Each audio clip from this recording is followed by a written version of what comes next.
समुद्र में तैरता हुआ 10 बहू का ससुराल।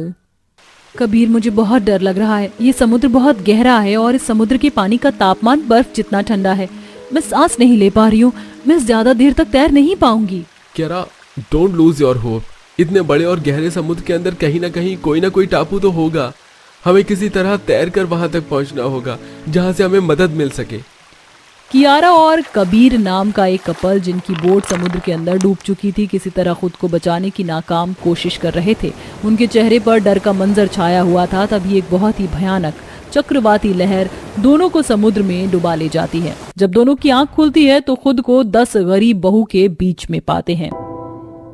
हम लोग कहाँ हैं? ये कौन सी जगह है? घबराइए नहीं, आप बिल्कुल सुरक्षित हैं और आप हम 10 बहुओं के तैरते समुद्री ससुराल में हैं। जैसे ही कियारा चारों तरफ नजर घुमाती है तो दूर दूर तक कोई किनारा नहीं था, पानी ही पानी था। तभी एक पथरीले से घर में से पिंकी मिट्टी के कुल्हड़ में चाय लाती है। ये लीजिए, गर्मा गर्म चाय पी लीजिए वरना ठंड लग जाएगी। जी, चाय के लिए शुक्रिया।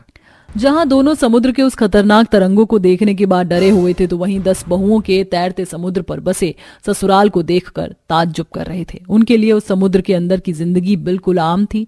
कोई समुद्र के पानी से बर्तन धो रही थी तो तेज तेज लहरें भी उठ रही थी। कोई मछली पकड़ रही थी तो कोई तैर रही थी। आप सबको डर नहीं लगता? आप इस तरह तैरते समुद्र पर घर बनाकर रह रही हैं। कभी तूफान आ जाए तो आप सब लोग कहाँ जाएंगी, क्या करेंगी? शुरू शुरू में डर लगता था, मगर अब तो हमें इस समुद्री माहौल की आदत पड़ चुकी है। आखिर इस समुद्र के अंदर ही हमारी दुनिया, हमारा ससुराल है। अगर सारी जिंदगी डरते रहेंगे तो कैसे काम चलेगा? मगर आप लोग इस तैरते समुद्र पर क्यों रहते हो? कोई तो मजबूरी रही होगी जो आप इस तरह इस तैरते समुद्र पर रहने का जोखिम उठा रही हो। कियारा के सवालों से 10 बहू अपनी बीती जिंदगी को याद करने लगती हैं। आखिर कौन से हालातों के कारण इन 10 बहुओं को तैरते समुद्र में ससुराल बनाकर रहना पड़ा होगा? आइए देखते हैं। जहां निखिल, मुकेश, पूरब, सामर्थ, अमित, अनीश, मनीष, ऋषभ, परीक्षित, पीयूष एक घने जंगल में कैंपिंग करने आए होते हैं। यार देखो, ये जंगल की जगह कैंपिंग करने के लिए सबसे अच्छी रहेगी। आज की रात तो बड़ा मजा आने वाला है। हाँ परीक्षित भाई, ये जंगल वाकई में बहुत ही खूबसूरत है। लाइफ के असली मजे तो यही हैं। अगर इस तरह से जंगलों में कैंपिंग भी नहीं किया तो लाइफ में क्या किया? एक तरफ जहां अपने ही धुन में मस्त 10 भाई जंगल में कैंपिंग कर रहे थे, वहीं उनकी मॉडल माँ मोनिका परेशान होकर कॉल कर रही थी। फिर से नॉट रीचेबल। क्या करूं मैं इन लड़कों का? जब मन में आता है कहीं का भी प्लान बना लेते हैं। माँ से परमिशन लेना भी जरूरी नहीं समझते।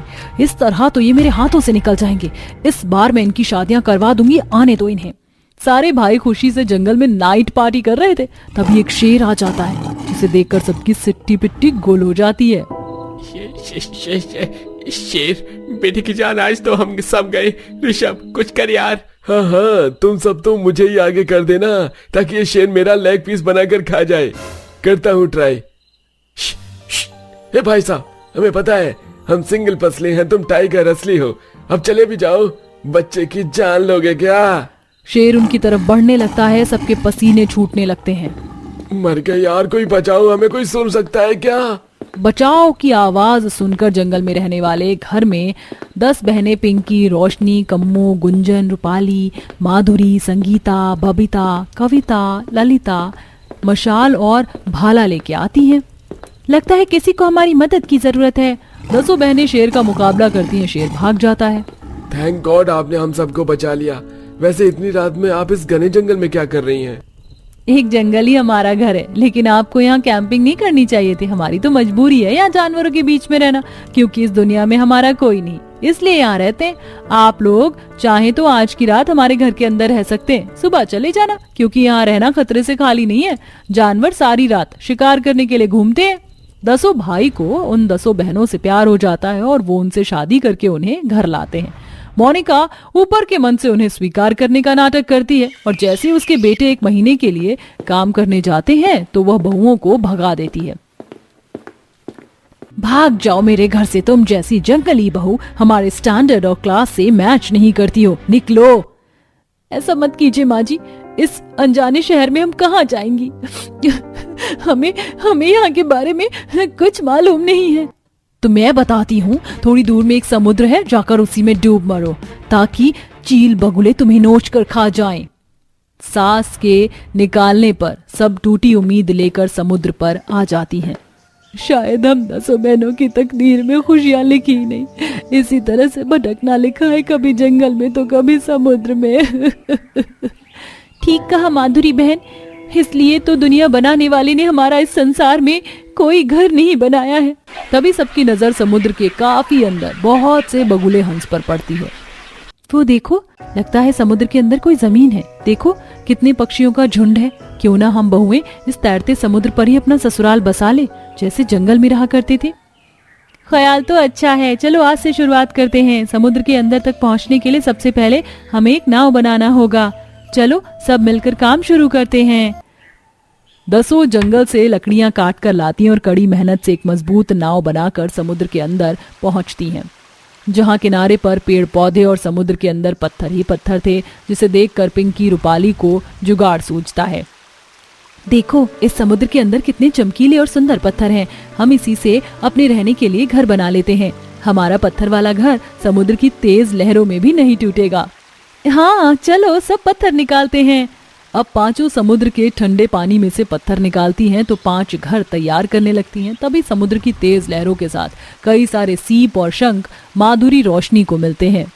देखो मुझे क्या मिला, सीप। मैंने सुना है इसके अंदर बहुत ही महंगी मूवी और मोतियां होती हैं, जिसके हम कान के बूंदे, चूड़ी, गले का सेट बनाकर बेच सकते हैं। और मुझे शंख की चूड़ियां बनानी आती है। हमारे पेट भरने का गुजारा भी समुद्र के अंदर की वस्तुओं से हो जाएगा। इस तरह 10 बहुएं दिमाग लड़ाकर तैरते समुद्र पर अपना ससुराल बनाती हैं और शंख की चूड़ी, कान के टॉप्स, गले के सेट और पूजा की वस्तुएं बनाकर नाव में भरकर बाजार में बेचने जाती हैं। ले लो ओरिजिनल शंख की चूड़ियां ले लो। ऐसी चूड़ियां आपको बाजार में और कहीं नहीं मिलेंगी। अरे वाह, तुम्हारे संग की चूड़ियां तो बड़ी सुंदर हैं। कहाँ से लाई हो? चूड़ियां तो सुंदर होंगी ही ना काकी, समुद्र के असली शंख से बनाया है हमने, कोई मिलावट नहीं। बाकी ये कान के बूंदे और गले के सेट भी देख लो, सुंदर है ना? ये भी समुद्र से लाई हो क्या? वैसे सुंदर है, चलो दे दो।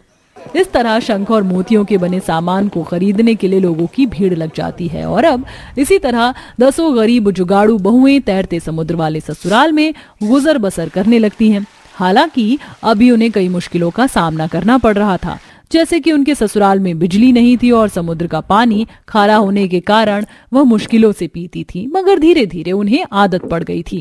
वैसे आप सबने बहुत मुश्किल भरा दौर देखा, लेकिन ये जगह काफी ज्यादा सुंदर है और आप लोग चाहें तो स्थापत्य समुद्र वाले ससुराल को टूरिस्ट स्पॉट के तौर पर भी इस्तेमाल कर सकती हैं, जिससे लोग भी यहाँ घूमने फिरने आ सकते हैं और आपको भी प्रॉफिट होगा। चाहत तो हमारी भी यही थी, लेकिन जब हमारे तैरते समुद्र वाले ससुराल में बिजली नहीं तो कोई सैलानी क्यों आएगा घूमने फिरने। अरे आप जुगाड़ू बहुओं ने इस तैरते समुद्र पर ससुराल बना लिया तो बिजली भी बना लीजिए। बिजली पानी से ही तो पैदा होती है। ये तरकीब तो हमारे दिमाग में आई ही नहीं। आप हमारी मदद करवा सकते हैं? जी बिल्कुल, आप सबने हमारी जान बचाई है, इसका कर्ज भी तो चुकाना है। दोनों उन 10 के साथ मिलकर समुद्र से बिजली का प्रबंध करते हैं, जिससे उनका ससुराल रोशनी से जगमगा उठता है। साथ ही उन्हें समुद्र की गहराई में कई खनिज जैसे कि कांसा, तांबा, नीलमणि वगैरह भी मिलता है। देखो पिंकी, रूपाली, गुंजन, कम्मो, मुझे समुद्र की गहराई में क्या मिला? लाओ दिखाना तो जरा। अरे ये तो नीलमणि है। तुम्हें पता है ये बहुत ही बेशकीमती मोती है, इसे बेचकर हमारी तकदीर बदल सकती है। समुद्री मोती को बेचने के बदले उन्हें काफी पैसा मिलता है, जिससे वह समुद्र के भूभाग में अब एक सुंदर होटल बनाती हैं, ताकि लोग भी तैरते समुद्र के सुंदर नजारे का आनंद उठा सकें। धीरे धीरे लोग आने भी लगते हैं और इस तरह से 10 बहू की मेहनत रंग लाती है। देखा, देर से ही सही, लेकिन आखिरकार हम सबने अपने तैरते समुद्र के कठिन सफर को आसान बना लिया।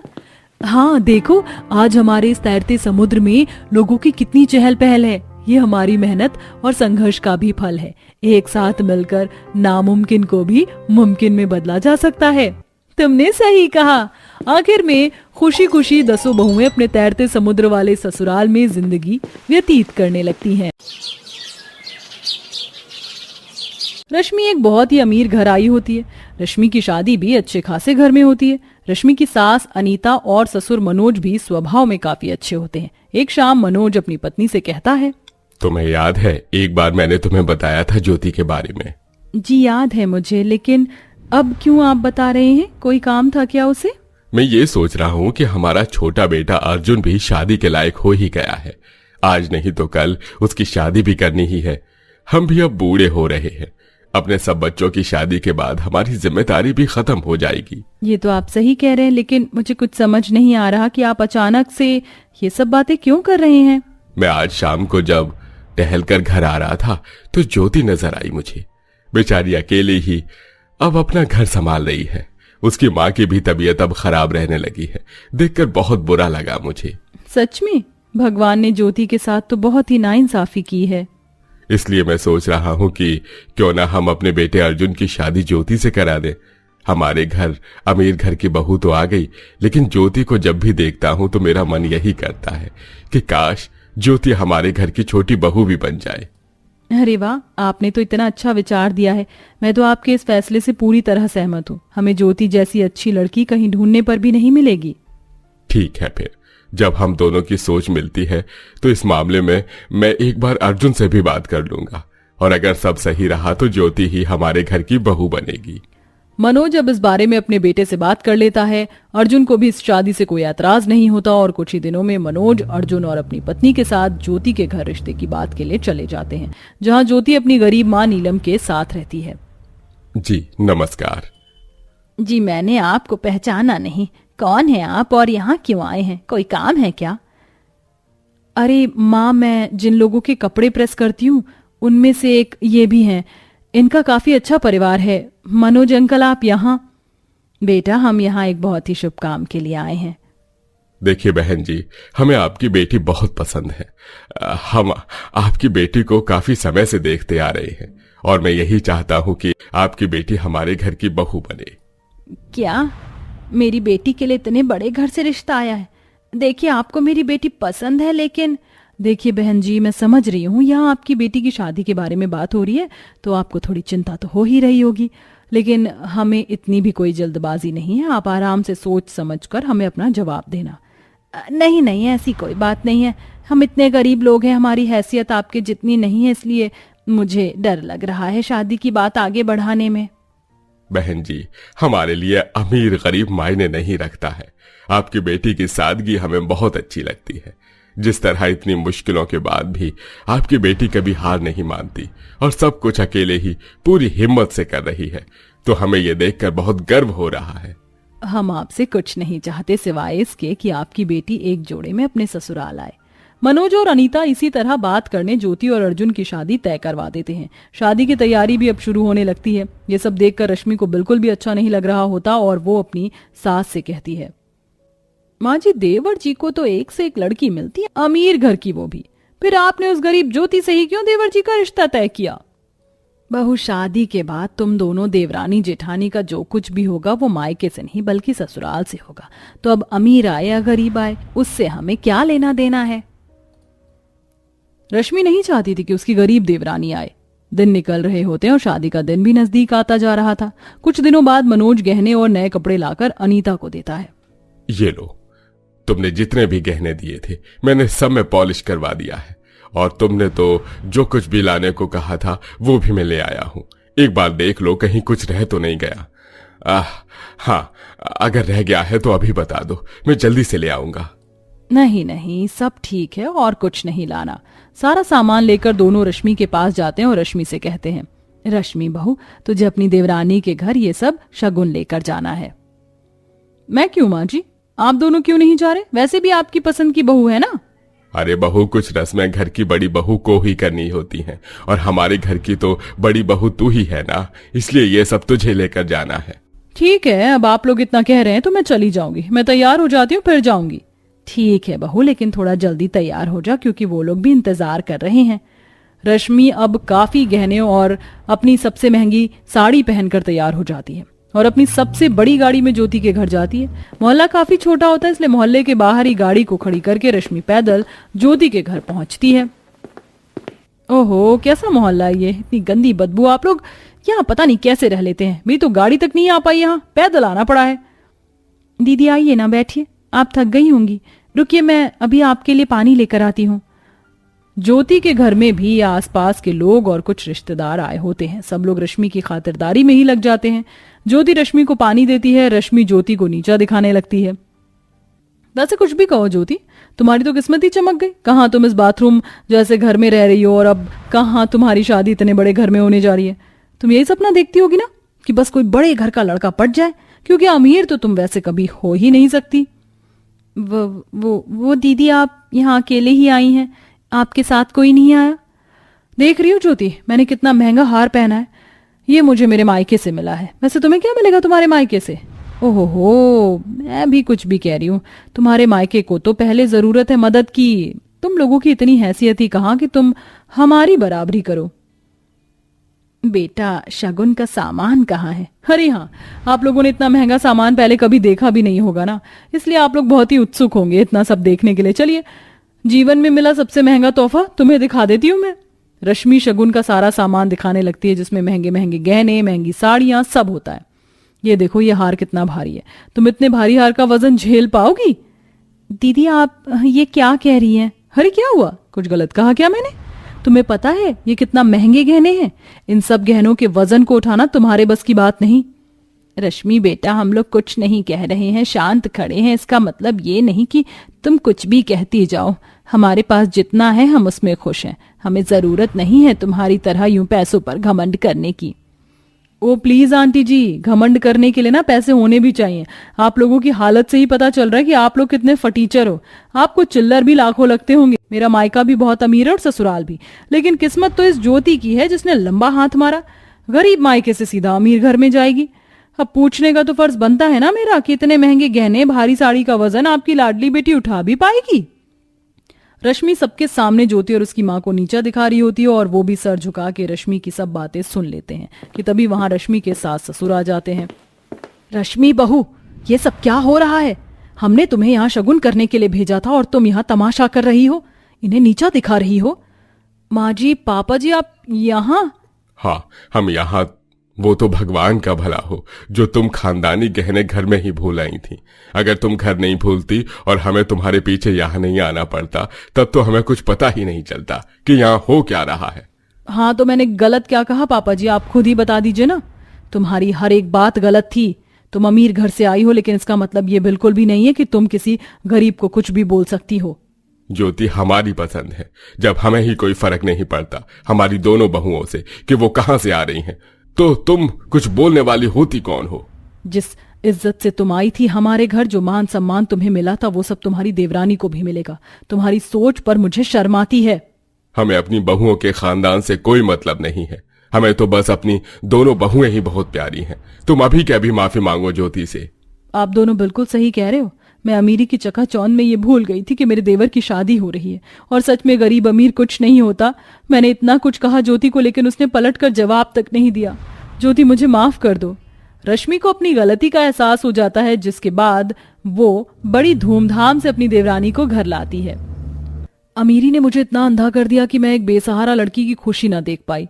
जैसे गलती मैंने की आप मत कीजिएगा। आज मुझे समझ आया औरत को औरत की दुश्मन क्यों कहा जाता है, लेकिन अब मैं अपनी देवरानी को अपनी बहन से ज्यादा प्यार दूंगी, जो वो डिजर्व करती है।